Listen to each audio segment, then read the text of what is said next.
Benjamin Netanyahu 68,116 பேரை நேற்று மாலை வரை நூற்றுக்கணக்கான பேரை சித்திரவதை, கற்பழிப்பு, கண் நோண்டுதல் இதையெல்லாம் நடத்தி கைகளை கட்டி சாப்பாடு கொடுக்காமல் 120 கிலோ இருந்த ஒருவரை 68 கிலோவாக ஆக்கி ஊனமுற்ற நிலையிலே கொண்டு அந்த உடல்கள் 135 உடல்கள் நேற்று 1,70,200 பேர் கடந்த 24 அதாவது காயம், இனி வாழவே முடியாது.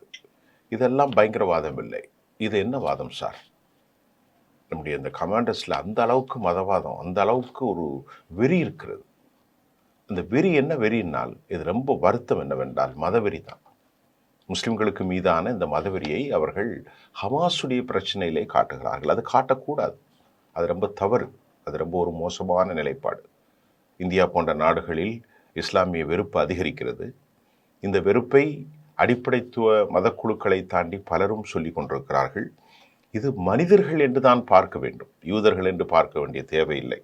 முஸ்லிம்கள், கிறிஸ்தவர்கள் யாரும் பார்க்க வேண்டியதில்லை. இது மனிதர்களில் ஒரு 135 பேரை பிடித்து சித்திரவதை செய்து வன்புணர்வுக்கு ஆளாக்கி கைகால்கள் வெட்டப்பட்டு கொடூரமாக சித்திரவதையிலே 135 உடல்கள் நேற்று காசாவுக்கு அனுப்பப்பட்டிருக்கிறது.